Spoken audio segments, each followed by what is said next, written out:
목요일, 금요일, 토요일 어제 저녁까지 성령을 받아라 라는 주제로 부흥 사경회를 진행했고, 여러분 많이 수고해 주시고 또 많이 동참해 주셔서 은혜 가운데 잘 마쳤습니다. 하나님께 감사드리고, 우리 또 강사 목사님 가셨지만 감사드리고, 또 여러 가지 음식으로, 차량으로, 반주로, 안내로 이런저런 수고해 주신 모든 분들께 또 다시 한번 감사드립니다.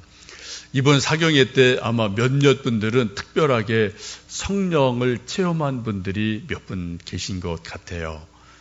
어떤 분들은 그냥 또 조금 은혜 받으신 분도 계시고, 또 어떤 분들은 아유 왜 이렇게 시끄러워 하고 또 약간은 거북함을 가진 분도 계시고, 그런 좀 다양한 반응들이 있는 것 같습니다. 신앙이라는 것은 너무나 깊고 넓고 오묘해서 우리 한 사람의 생각이나 경험으로 다 우리가 좀 판단할 수도 없고, 우리가 평생 우리가 알아가고 배워가야 될 부분이기 때문에 열린 마음으로 하나님 앞에, 성경 앞에, 성령님 앞에 늘 서시면 좋겠습니다. 오늘은 성령 강림 주일입니다. 우리 기독교에는 크게 세 가지 중요한 절기가 있는데, 첫 번째가 예수님 탄생하신 크리스마스, 성탄절이 있습니다. 또 예수님 십자가 지고 돌아가셨다가 부활하신 부활절이 있습니다. 또 오늘이 성령 강림절이에요. 성령 강림절은 쉽게 말하면은 교회 생일입니다. 사도행전 2장에 성령님이 강림하시면서 마가 다락방에 모여서 기도하던 120명을 중심으로 교회가 실제적으로 시작이 되어집니다. 그래서 오늘은 교회 탄생한 날이다, 교회 생일이다 라고 보시면 좋겠습니다. 그래서 성령 강림주일 하면은 이 땅에 있는 모든 교회가 주일이다, 생일이다, 그렇게 생각하시면 좋겠습니다. 여러분, 우리가 믿는 하나님은 성삼의 하나님이십니다. 성부 하나님이 계시고, 성자 예수님이 계시고, 성령 하나님이 계셔요. 주로 성경적으로 보면은 구약 성경에는 주로 성부 하나님이 역사를 하십니다. 태초에 하나님이 천지를 창조하시니라. 여호와가 이르시되, 여호와께서 말씀하시기를, 계속 구약에서는 거의 대부분 하나님, 여호와 이런 말씀으로 많이 구약 성경이 진행이 되죠. 성부 하나님 아버지를 말씀하세요. 신약에 와서 복음서에는 예수님의 탄생으로부터 사복음서를 말씀하시고, 예수님이 교훈하시고 설교하시고 기적 베푸시고 계속해서 예수님이 등장을 하십니다. 예수님 부활 승천하시고 이제 성령님이 강림하시면서 사도행전부터는 이제 계속해서 성령님이 주도적으로 믿는 사람들 속에 역사하시고 교회를 세우시고, 베드로 통해서 사도 바울을 통해서 세계 전체적으로 교회를 세우고 전도하고 하나님의 일들이 일어나는 것을 보실 수가 있습니다. 이렇게 보시면은 아주 쉽게 말씀드리면 성삼위 하나님이시지만 구약에는 주로 성부 하나님께서 주도적으로 일하시고, 복음서에서는 성자 예수님께서 주도적으로 일하시고, 그리고 사도행전 이후부터는 성령 하나님께서 주도적으로 역사하신다라고 보시면 좋겠습니다. 우리가 성령 하나님을 생각할 때 크게 두 가지를 꼭 기억하셔야 됩니다. 하나는 성령 하나님은 하나님의 거룩한 영이시다. 하나님의 영이시다. 하나님의 여러 속성 중에 하나는 인격적인 분이라는 겁니다. 그래서 성령님도 인격적인 분이셔요. 우리가 지정의 인격을 가진 존재인 것처럼 하나님 그분 자신이, 성령님께서도 인격적인 분이기 때문에 우리가 성령님을 대하고 생각할 때 늘 인격을 대하듯, 마치 우리가 사람을 대하듯 성령님께 생각하고 기도하고 뭔가 말씀을 드린 것이 아주 중요합니다. 또 하나는 성령님은 하나님의 절대적인 능력이에요. 그래서 22,000볼트보다 더 강력한 하나님의 전능한 능력이 있으셔서 성령께서 역사하시면은 못하실 일이 없습니다. 여러분, 마리아에게 아기 예수님이 잉태하시고 수태하시는데 어떻게 아기 예수님이 잉태하시죠?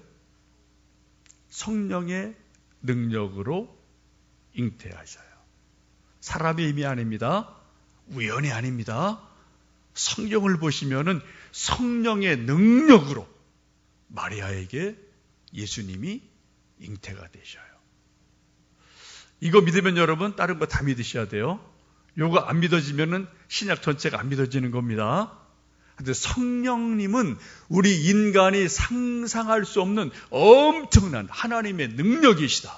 그래서 우리가 성령 하나님을 생각할 때는 그분은 거룩한 인격이시다. 또 하나님의 절대적인 전능하신 능력이다. 이 두 가지를 여러분 늘 생각하시면서 성령님을 구하고 기도하고 또 여러 가지 성경 속에서 그런 부분을 보시면 좋겠습니다. 오늘 성경 말씀을 보시면 특별히 성령님에 대해서 은사에 대해서 9가지를 말합니다. 성령님의 스펙트럼은 엄청나게 넓어요. 아주 엄청나게 깊고 높습니다. 지금 오늘 12장에서는 성령의 은사 9가지를 구체적으로 하나씩 말씀하고 있습니다. 근데 성령의 은사는 하나에서 9가지 요게 아니라는 거예요. 성령의 은사는 여러분 12장, 13장, 14장 보시면 계속해서 사도 바울이 성령의 은사에 대해서 말씀하죠. 또 로마서 12장도 성령의 은사에 대해서 말씀하죠. 갈라디아서 5장에 성령의 열매에 대해서 말씀하죠. 아주 다양하게 성령에 대해서 사도 바울이 말씀하고 있습니다. 찬송가 216장 보시면 성자의 귀한 몸 날 위하여 라는 찬송이 있습니다. 그 찬송의 4절의 가사가 그런 거예요. 만 가지 은혜를 받았으니 만 가지 은혜를 받았으니. 여러분 성령님의 은혜와 은사는 만 가지도 넘습니다. 10만 가지도 넘어요. 우리 인간이 다 헤아릴 수 없는 하나님의 엄청난 은혜와 은사들이 성령님을 통해서 어제도 오늘도 우리에게 역사하신다. 그 중에 오늘 특별히 말씀드리고 싶은 것은 성령의 은혜와 은사에 대해서 2가지 초점에서 좀 말씀을 드리고 싶습니다. 성령의 은혜는 주로 우리 안에서 내면적으로 속에서 일어난 것들이 대부분 성령의 은혜로 표현이 되어져요. 근데 성령의 은사는 겉으로 드러나는 겁니다. 보여지는 현상들이 아주 많아요. 그래서 은혜와 은사가 성령님 하시는 일임에도 불구하고 약간 우리 인간이 볼 때 보여지는 현상들이 조금 다르다. 오늘 함께 읽으셨던 성경 말씀 12장 3절 말씀을 다시 읽겠습니다. 그러므로 내가 너희에게 알리노니 하나님의 영으로 말하는 자는 누구든지 예수를 저주할 자라 하지 아니하고 또 성령으로 아니하고는 누구든지 예수를 주시라 할 수 없느니라. 성령의 은혜 가운데 가장 큰 은혜가 무엇입니까? 예수님이 믿어진다는 거예요. 예수님이 하나님의 아들로, 예수님이 나의 구수의 주로, 예수님 믿으면 구원 얻는 것으로, 예수님 믿으면 천국 가는 확신이 예수님 믿으면 우리 안에 생긴다는 거예요. 그런 열매들이 있다는 겁니다. 여러분 오늘 말씀 보십시오. 성령으로 아니하고는 어느 누구도 예수를 주로 고백할 수 없다.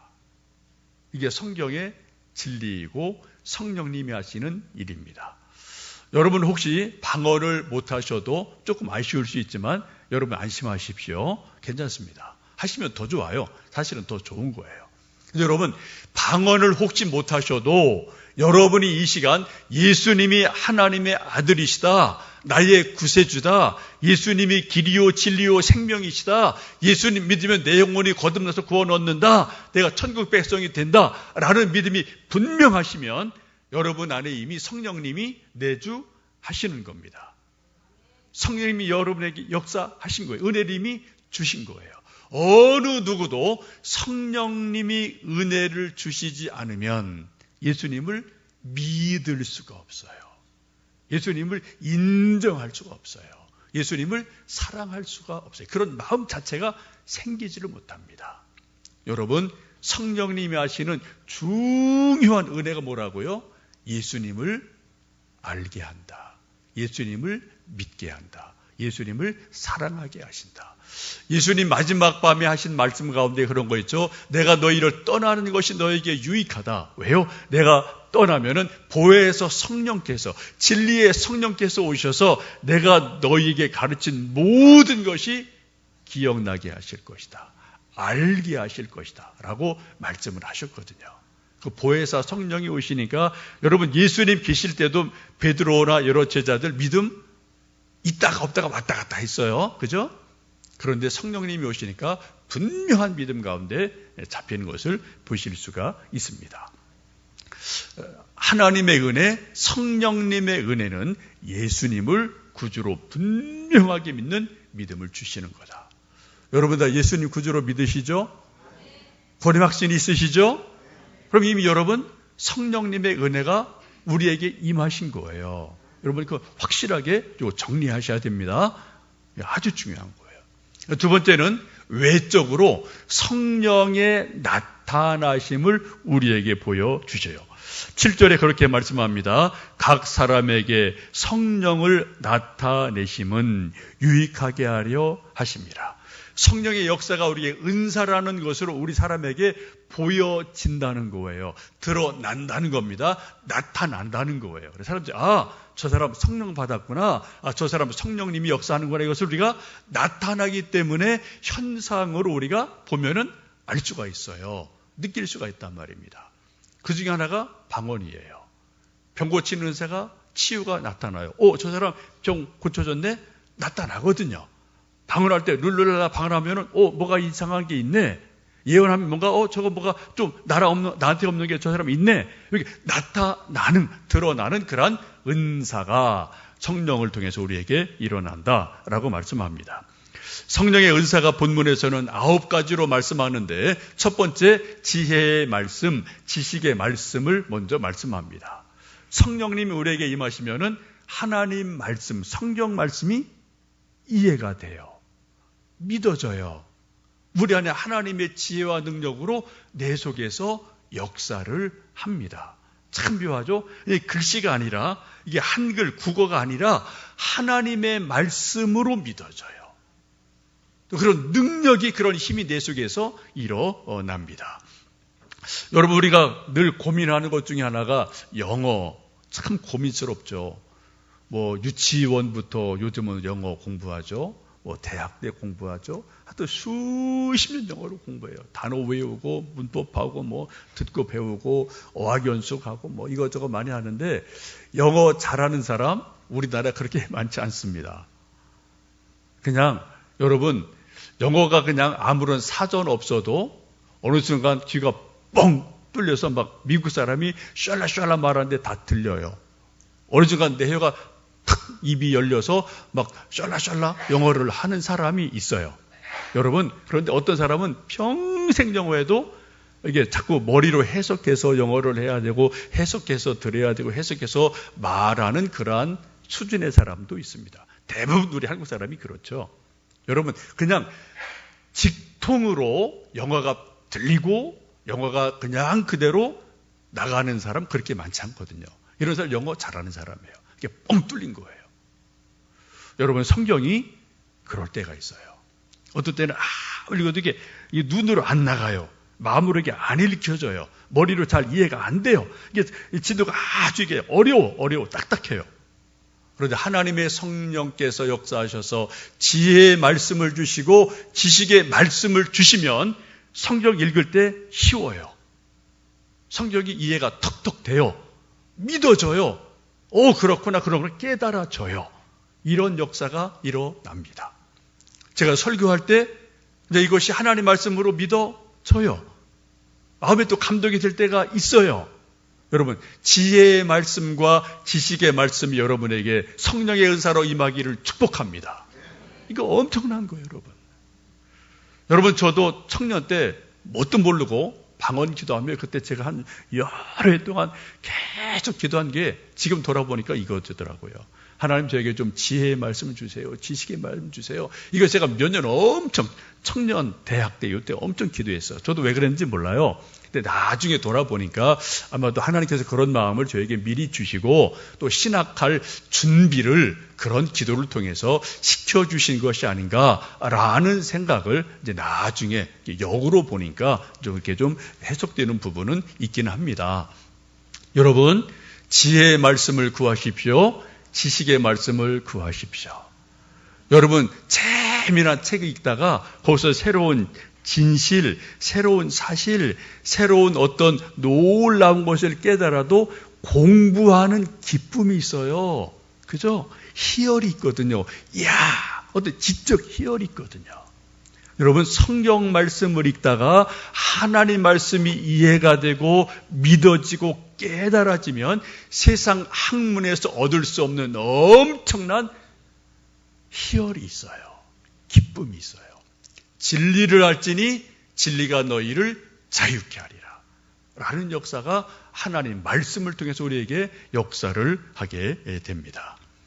이번 부흥회 때 강사 목사님이 거의 90% 이상 강조한 것은 방언입니다. 방언기도, 방언하면 이렇게 좋다라는 자기 체험을 중심으로 강력하게 방언에 대해서 말씀했습니다. 저도 방언을 20대 초 중반부터 방언을 하기 시작했고, 지금도 계속 방언하고 있고, 또 개인이 할 때 하고, 또 이제 막 뜨거워지면 방언기도 하고, 어제도 마지막 날 여기 좀 이렇게 몇몇 분들 나와서 안수 받는 분들 한 20여 명 계셨는데, 그때 강상 목사님이랑 강력하게 안수하고 같이 방언하며 기도했습니다. 몇몇 분이 그런 얘기 하는 거 제가 이렇게 간접적으로 들었어요. 제가 되게 조용한 것 같이 보이죠, 그죠? 조용하죠, 사실은. 되게 조용하고 또 이제 묵상 기도만 하는 목사인 줄 알았더니, 방언 기도 되게 세게 하네? 그런 거를 이제 몇 분이 얘기하셨다는 말을 제가 좀 전해 듣고, 원래 제가 두 가지 다 있어요. 원래 저는 묵상 기도를 좋아합니다. 또 그쪽 공부했어요. 근데 저는 방언 기도는 20대 초부터 제가 방언 기도를 하나님이 주셔서 계속 하고 있고, 또 할 때는 또 하나님 하게 하시기도 합니다. 방언이 왜 중요하냐? 방언 은사가 왜 중요하냐? 방언은 모든 은사를 열어가는 대문 역할을 합니다. 대부분의 경우에 하나님의 은사가 임할 때 첫 번째 임하는 현상 중에 하나가 거의 대부분은 방언이에요. 방언이 터지면 그 다음에 기도가 깊어져요. 그리고 예언의 은사가 따라올 수 있어요. 그리고 병 고치는 은사가, 능력이 같이 따라오는 역사가 대부분 방언 기도를 시작으로 줄줄줄 연결되는 일들이 아주 많습니다. 현상적으로. 그래서 방언을 쉽게 말씀드리면 하나님의 은혜와 은사를 경험하는 대문 같다, 현관문 같다라고 보시면 됩니다. 방언 여러분 하신 분들은 강력하게 방언하세요. 계속 방언하세요. 그러면 그 다음에 계속해서 이 방이 열리고 저 방이 열리고 많은 하나님의 은혜의 방들이 방언 기도를 통해서 연결되고 열리는 역사가 있게 될 줄로 믿습니다. 방언하는 분들은 강력하게 하시고요. 방언 은사 아직 없는 분들은 하나님 도대체 방언이 뭡니까? 나도 한번 좀 방언 좀 하게 해주세요. 한번 여러분 사모하시면 좋겠어요. 어떤 분들은 방언은 좀 단순한 사람, 이런 사람이 하는 거지, 나 같은 지적인 사람은 방언 안 해도 돼. 괜찮아요. 안 하셔도 괜찮아요. 그러나 아쉬워요. 우리 강사 목사님도 엊그제 말씀하셨죠. 저희 신학교에 총장님 지내신 김명용 총장님 계십니다. 우리 후배들이, 제자들이 다 존경하는 그러한 아주 유명한 신학자예요. 세계적인 신학자입니다. 몰트만이라는 이제 세계적인 신학자가 있어요. 그분한테 배운 분이에요. 직계 제자예요. 제가 재작년에 삼일체에 대해서 좀 제가 몰라서 우리 총장님께 전화해서 몇 가지 확인하고 여쭤봤다. 그런 말씀 드린 것 기억나시나요? 지금도 저 졸업했지만 우리가 조금 불명확한 거는 좀 전화 드려서 교수님 이거 이렇게 좀 여쭤볼 때가 가끔 있거든요. 아주 명료한 분이에요. 정말 탁월한 분이에요. 근데 그분이 조직신학을 가르치시는데 저희도 강의 들었죠. 근데 2006년 어느 날 강의록을 다 방언에 대해서 성령론에 대해서 말씀하려면은 방언도 언급을 해야 되거든요. 근데 방언에 대해서 말을 해야 되는데, 강의를 해야 되는데, 제자들이 가끔 질문하거든요. 엉뚱한 사람들이. 그럼 교수님, 이거 해보셨어요? 이런 거 저희들도 질문하거든요. 이게 부담이 되셨던 것 같아요, 본인이. 강의는 명료하게 하는데, 본인이 방언의 은사가 없으니까.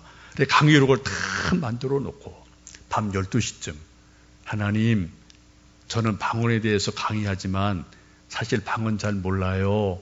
그 한마디. 정말 뭔가 답답한 거예요. 머리로 아는데 가슴으로 모르는 답답함. 그 한두 마디 기도를 하는데 갑자기 방언의 역사가 일어나면서 1시간 40분 정도. 하여튼 뭐 방언을 쭉 방언기도를 하고 방언 체험을 했다. 이런 거를 언론에 공개적으로 간증한 일이 있습니다. 제가 좀 카톡 통해서 여러분에게 뭐 좀 이렇게 우리 조장님들 보내드릴 테니까 한번 공유할 분들은 공유하셔도 좋겠습니다. 그럼 방언이 시작이 되면 여러분 영적인 새로운 세계가 확 열리는 대문이 열리는 그러한 현상이 일어날 수가 있습니다. 방언이 뭐 그렇게 중요하냐? 창세기 11장 보시면 바벨탑 사건이 일어납니다. 그때 노아 방주 사건에 살아난 모든 사람이 한 곳에 모여서 이제는 흩어지지 말자. 흩어지면 다 죽는다. 다 모여서 하늘에 닿을 정도의 바벨탑을 쌓아요. 하나님이 보시니까 인간들이 교만하거든요. 흩어져서 복음을 전해라. 생육하고 번성하라. 이것이 하나님의 뜻인데 계속 고물 모여 있으니까 하나님이 그 모여 있는 인류, 인간들을 흩으십니다. 어떻게 흩으셨습니까? 매로 채찍으로 휘둘리지 않으셨어요. 아주 심플한 방법을 주셨어요. 언어를 각기 다르게 했습니다. 요즘 말로 말하면 독일어, 영어, 일본어, 한국어, 중국어 이렇게 막 말을 이상하게 흐트러 놓았어요. 그랬더니 갑자기 사람들이 이 순간부터 어떻게 해요? 막 독일어 한 사람은 독일어 쪽으로 쫙 모이고 영어는 영어 쪽으로 쫙 모이고 한국어 쫙 모이고 사람이 이렇게 줄줄이 막 언어를 따라서 사람들이 흩어지는 일이 일어나서 그들끼리 또 여기저기로 동서남북으로 흩어지는 일이 일어나게 됐습니다. 지금 여러분 세계에 수백 개 방언이 있습니다. 수백 개 언어가 있어요. 지금 여러분 우리 이 세계에 살고 있는 모든 나라 사람들의 소위 국경 어떤 나라가 이루어지는 가장 중요한 핵심적인 요소가 뭡니까? 강, 산 이런 거 아니에요. 말이에요. 말. 그죠? 말을 따라서 독일에 살고 프랑스 살고 한국 살고 일본 살고 미국 살고 다 이렇게 말을 따라서 살고 있다고요. 여러분 우리 한국 사람들 교포들 미국, 캐나다, 프랑스 여기저기 이민 간 사람 아주 많죠. 여러분 그 넓은 미국, 넓은 캐나다에서 우리 한국인들이 모여 사는 소위 한인 타운이 있습니다. 이민자들 80~90%가 거기서 고물고물 모여서 살아요. 그 넓은 땅에서. 왜 그럴까요? 말 때문에 그런 거예요. 말 때문에. 참 희한하죠, 여러분? 하나님이 말을 흩으시니까 온 인류의 사람들이 말을 따라서 여기저기로 흩어지는 일이 일어나서 지금 그렇게 우리가 살고 있습니다. 그런데 사도행전 2장에 가면은 성령님이 강력하게 임하시다. 어떻게 됐어요? 지금 베드로가 성령 충만해서 거리로 뛰쳐나가서 사도들이 막 설교를 하기 시작하죠. 그때 어떻게 됩니까? 여러 세계 각 곳에서 모였던 사람들이 사도들이 말하는 설교를 방언을 어떻게 해요? 자기 나라 말로 들었더라 라고 성경은 말씀하고 있어요. 바벨탑에서 일어났던 언어의 분열이 창세기에 일어났던 언어의 분열이 사도행전 2장에서 성령님이 강력하게 임하고 방언의 역사가 일어나니까 언어의 통일이 이루어져요. 이게 성령님이 임하시는 역사입니다. 여러분 그래서 방언이 중요하다는 거예요. 여러분 이씨, 박씨, 김씨, 최씨 종종 모임 가끔 여러분 하시는 거 가실 때 있죠?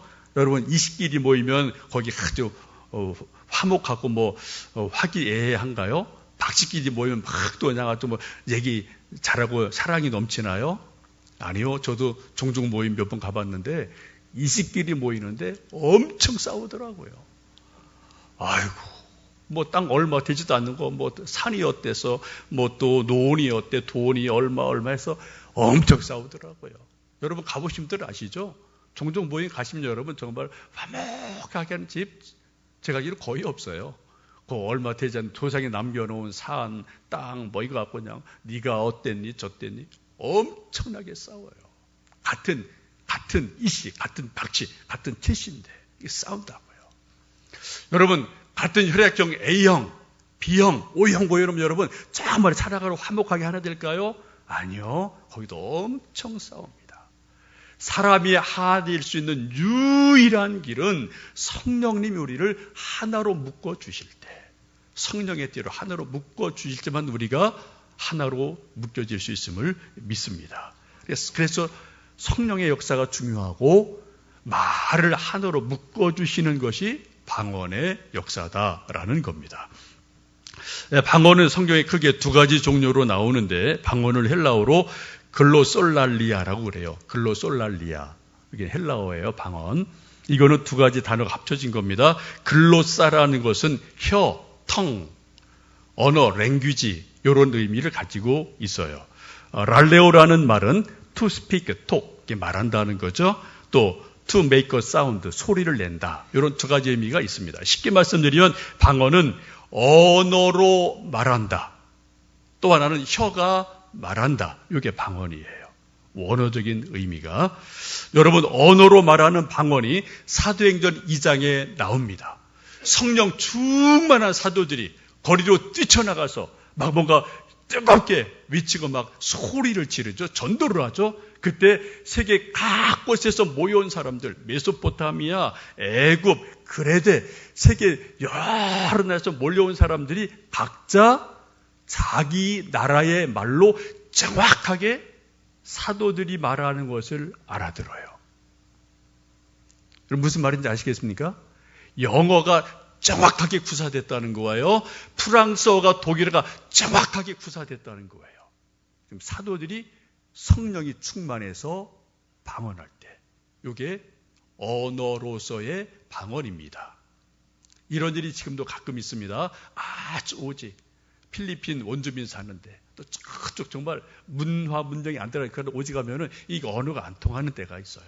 그때 성령님이 전도케 하실 때 그때 사람들에게 방언의 역사를 하시면 설교할 때, 기도할 때, 뭔가 또 이야기할 때 자기도 모르게 말을 하는데 정확하게 현절을 하는 거예요. 그래서 의사소통이 돼요. 하나님 말씀이 선포가 돼요. 설교가 돼요. 기도가 돼요. 뭔가 좀 하나님이 역사하는 일들이 지금도 가끔 여러분 있습니다. 이런 거 궁금하신 분들은 좀 정말 문명, 문화가 아직 안 들어간 오지. 한번 이런 일 여러분 한번 선교 따라가 보세요. 이런 일들이 지금도 일어나고 있습니다. 이게 성령님이 하시는 언어로서의 방언입니다. 이것이 바로 사도행전 2장에 나오는 방언이라는 겁니다. 지금 고린도전서 12장에 있는 방언은 조금 다른 방언이죠. 이 방언은 그냥 혀가 말하는 방언이에요. 룰룰랄라 룰룰랄라 이렇게 뭐 방언하는 것 이런 방언입니다. 이거는 보케블러리가 없고 또 그램마가 없어요. 그냥 소리로 그냥 소리가 나오는 그런 방언입니다. 혀가 말하는 방언이고 소리가 나는 거예요. 근데 성경은 이 두 가지를 다 방언이라고 말씀을 하셔요. 지금 고린도전서 12장에서 말하는 방언은 주로 지금 뒷부분 그냥 혀로 소리로 말하는 방언 이것을 주로 12장에서는 말씀하고 있습니다. 사도 바울은 분명히 말씀합니다. 고린도전서 14장 보시면은 내가 너희 모든 사람보다 방언을 더 말함으로 하나님께 감사한다. 사도 바울이 뭐를 했다고요? 그 당시 어떤 사람보다도 내가 방언도 잘해. 방언기도 내가 훨씬 더 잘해라는 자부심이 있고 사실 그런 방언의 강력한 은사가 사도 바울에게 있었어요. 그래서 나는 방언의 고수다라는 그런 자부심이 나름대로 바울에게 있었죠. 여러분 한월산에 옛날에 이 천청 목사님이라는 분이 계셨어요. 상위 용사하신데 그분 방언 은사가 엄청 강한 분이죠. 혹시 가보신 분들은 기억나실 겁니다. 저도 청년 때 여러 번 가봤어요. 거긴 가면은 애들도 방언해요. 먼저 그 목사님 농담 삼아 한월산 올라오면 강아지도 방언한다라고 농담할 정도로 거긴 정말 하여튼 기본이 방언이에요. 기본이 방언이에요.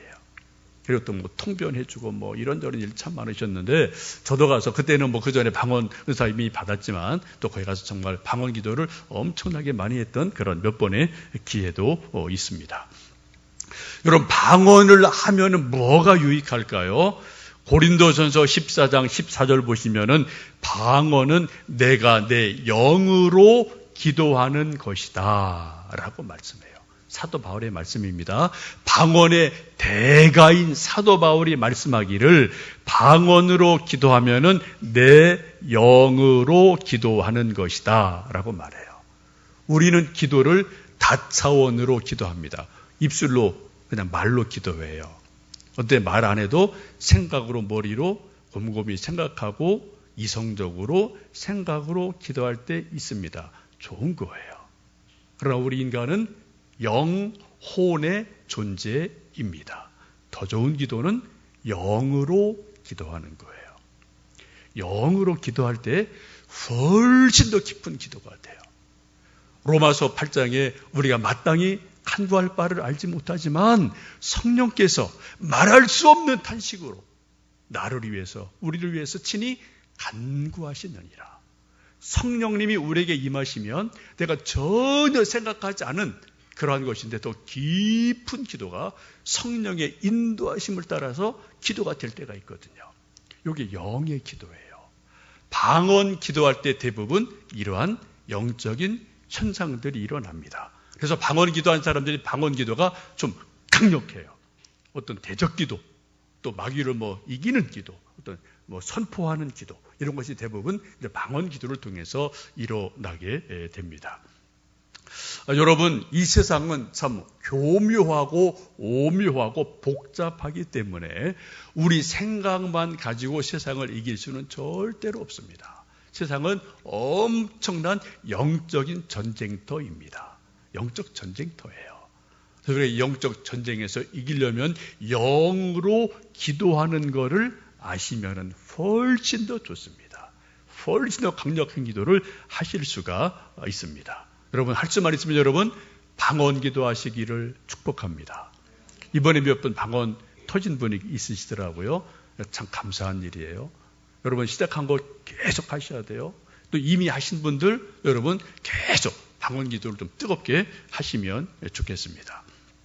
아직 방언 기도를 못 받으신 분들은 괜찮아요. 그러나 할 수만 있으면 여러분 사모하시고 한번 방언 기도도 체험해 보시면 좋겠습니다. 사도 바울은 방언의 유익에 대해서 아주 많은 것을 말씀하시면서 그러나 또 하나 조심스러운 부분을 말씀하고 있죠. 고린도전서 13장 보시면은 내가 사람의 방언과 천사의 말을 할지라도 사랑이 없으면 울리는 꽹과리에 불과하다. 아무리 방언을 잘하고 룰루랄라를 잘해도 그 속에 사랑이 없으면 뭐라고요? 시끄러운 소음이다. 울리는 꽹과리에 불과하다. 그거 안 하는 게 차라리 좋다. 라고 말씀해요. 여러분, 가장 좋은 건 뭡니까? 방언 기도하면서 그 기도 안에 내 마음 안에 내 입술에 사랑이 가득한 것은 금상첨화예요. 그렇죠? 방언하는 거 아주 좋은 겁니다. 그러나 방언 기도하는데 내 입술에 내 마음에 사랑이 아무것도 없다. 정죄하셔야 돼요. 그거는 울리는 꽹과리 소리에 불과하기 때문에 그렇습니다. 여러분, 은사 가운데 가장 큰 은사가 무엇입니까? 사랑이에요. 그래서 고전 13장에서 이런저런 은사를 쭉 말씀하시면서 내가 가장 큰 은사를 너희에게 말하리라 라고 말씀하시면서 사랑의 은사에 대해서 고린도전서 13장에서 전체를 사랑으로 결론 짓는 것을 볼 수가 있습니다. 성령님이 우리에게 역사하시면은 감동이 일어나요. 성령의 은혜가 임합니다. 성령의 은사가 우리에게 임합니다. 특별히 성경 읽다, 찬송하다, 기도하다, 말씀 듣다 마음에 감동이 임하시면 성령님이 내게 주시는 감동을 알고 그대로 순종하시면 그때 하나님의 역사가 뭔가 또 나타나게 될 줄로 믿습니다. 이번 사경회 통해서 제가 보니까 크게 이제 세 가지 반응이 있으신 것 같아요. 아이고, 뭐 사경회 늘 하는 거 뭐 그냥 뭐 그렇지. 그냥 그렇게 좀 그냥 여상히 여기신 분도 계시고, 또 어떤 분은 한두 번 오셨다. 아우, 왜 이렇게 시끄러워? 저 목사 왜 이렇게 좀 가벼워 보여? 아이고, 이렇게 자꾸만 룰루랄라 이상한 뭐 이런 것만 해고 조금 거북하신 분도 좀 계셨던 것 같아요. 뭐 괜찮아요. 또 어떤 분들은 정말 성령의 역사가 또 뭔가 있구나 라는 관심과 호기심 가지시고 또 열심히 기도하셔서 부분적이지만 성령의 은사를 체험한 분도 몇 분 계십니다. 여러분 다 잘하셨어요. 분명한 것은 하나님은 지금도 살아 계십니다. 성령님은 지금도 우리 눈에 보이지 않지만 성령님이 지금도 역사하고 계셔요. 여러분 성령님을 사모하시기를 축복합니다. 성령님이 답이라고 강사 목사님 계속 강조했죠. 그건 성경적이에요. 성령 충만하면 우리 인생의 모든 문제 다 성령님께서 역사하고 해결해 주십니다.